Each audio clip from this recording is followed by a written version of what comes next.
IPO और आईपीआईएफओ के माध्यम से इक्विटी बाजार में रिकॉर्ड 29.5 बिलियन डॉलर यानी कि लगभग 2.5 लाख करोड़ रुपए जुटाए हैं, जो पिछले साल की इस अवधि में जुटाई गई राशि से दोगुना है। अगर पिछले राशि से तुलना की जाए तो जनवरी और जून का कुल योग आय के मामले में अब तक के इतिहास में सबसे ज्यादा अधिक रहा है, सबसे ज्यादा बेहतर रहा है। साथ ही साथ जारी किए गए शेयरों की संख्या में भी 64% की वृद्धि हुई है। आईपीओ का मतलब किसी कंपनी के आईपीओ के बाद उसके शेयर का अतिरिक्त जारी होता है।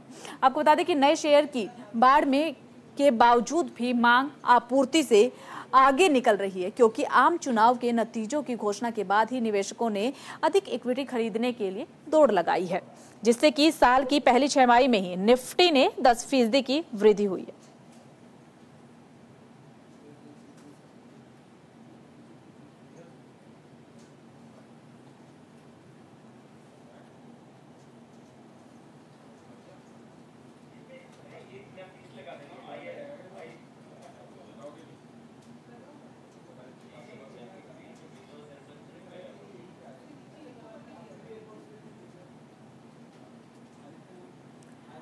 तो देखिए, दुनिया भर में भारतीय आईपीओ की लहर अब देखने को मिल रही है। पहली छमाही में 4.4 बिलियन डॉलर जुटाए गए हैं। कुल मिलाकर के कहा जा सकता है कि काफी ज्यादा अच्छा प्रदर्शन देखने को मिला है। शेयर बाजार में उछाल देखने को मिला है। भारतीय आईपीओ की लहर हर तरफ देखने को मिल रही है। 2024 की पहली छमाही में 4.4 बिलियन डॉलर जुटाए गए हैं। 2023 का यहां अगर जिक्र करें तो 2023 की दूसरी छमाही की तुलना में 98% की वृद्धि हुई है। आईपीओ की संख्या में साल दर साल बढ़ोतरी देखने को मिल रही है। 71% की वृद्धि देखने को मिल रही है। आईपीओ में भारत की वैश्विक हिस्सेदारी 27% है। 2023 में समान अवधि में 13% हिस्सेदारी थी। फॉलो ऑन पेशकशों में से भारत ने जुटाए हैं 25.1 बिलियन डॉलर। एक साल पहले की तुलना में 156% की वृद्धि यहां पर हुई है। यानी कि अब दुनिया भर में भारतीय आईपीओ की लहर देखने को मिल रही है। हर तरफ भारतीय आईपीओ की चर्चाएं चल रही है। शेयर मार्केट में भी काफी ज्यादा फायदा हुआ है। अगर जिक्र निफ्टी का किया जाए तो आपको बता दें कि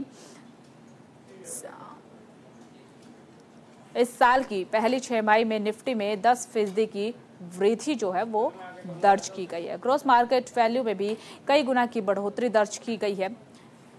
27% वैश्विक हिस्सेदारी भी दर्ज की गई है। यानी कि अब हर तरफ जो चर्चाएं है वो भारतीय आईपीओ की हो रही है।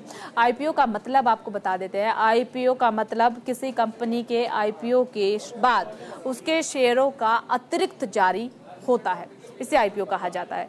नए शेयरों की बाढ़ के बावजूद मांग आपूर्ति से भी आगे निकल रहे हैं। देखिए, अब आपको ग्राफिक्स के जरिए समझा देते हैं कि भारतीय आईपीओ की लहर कहां पर कितनी देखने को मिल रही है। 2024 का हम जिक्र करेंगे और उससे पहले 2023 पर भी नजर डाले थे। 2023 की दूसरी छमाही की तुलना में 98% की वृद्धि दर्ज की गई है।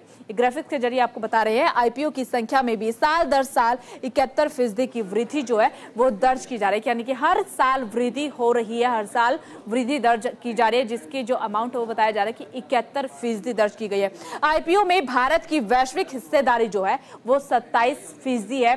भारत की वैश्विक हिस्सेदारी आईपीओ में।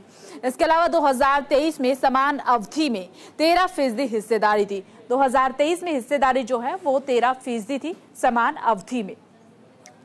फॉलो ऑन पेशकशों से भारत ने अब तक के लिए 25.1 बिलियन डॉलर जुटाए हैं। फॉलो ऑन पेशकशों से भारत ने इतने डॉलर जुटाए हैं। इसके अलावा एक साल पहले का हम अगर जिक्र करें और उससे तुलना करें तो 156% की वृद्धि जो है वो दर्ज की गई है एक साल पहले की तुलना में।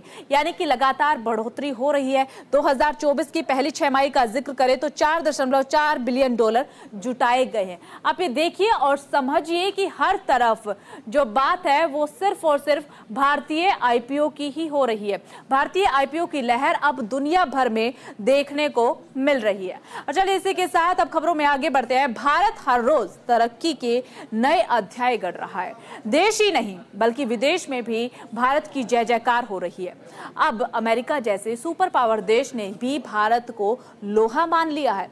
अमेरिकी फर्म मार्केट स्टेनली के अर्थशास्त्रियों ने कहा है कि अगले वित्तीय वर्ष के लिए खुदरा मुद्रास्फीति के औसतन 4.5% रहने का अनुमान लगाया गया है। आपको बता दें कि मॉर्गन के फर्म को उम्मीद है कि 2025-26 में भारत का चालू खाता घाटा जो है जीडीपी के लिए 1 से लेकर के 1.5% के भीतर रह सकता है। ये अनुमान जो है वो लगाया जा रहा है, जिससे क्या होगा कि मजबूत सेवा निर्यात का समर्थन प्राप्त होगा। साथ ही साथ मॉर्गन ने एक रिपोर्ट जो है वो जारी किया। उस रिपोर्ट में का नाम जो है the view point India why this feel like. 2003 से 2007 में इस रिपोर्ट का जिक्र किया गया है और कहा गया है कि एक दशक तक जीडीपी के मुकाबले इन्वेस्टमेंट में लगातार गिरावट आने के बाद अब भारत में कैपेबिलिटी जो है वो बढ़ी है। भारत में कैपिटल एक्सपेंडिचर में भी इजाफे के रूप में उभरा है, यानी कि कुल मिलाकर के भारत में हर तरफ मुनाफा ही देखने को मिल रहा है। भारत लगातार उभर रहा है। रिपोर्ट में कई बातों का जिक्र किया गया है और कहा गया है कि कैपिटल के खर्च के लिए पर्याप्त गुंजाइश है। इसी वजह से वर्तमान तेजी 2003 से 2007 के ही बराबर मानी जा रही है। अर्थशास्त्रियों ने इस बात का भी जिक्र किया है और कहा है कि वर्तमान समय में तेजी खपत के मुकाबले निवेश बढ़ने की वजह से ऐसा हुआ है।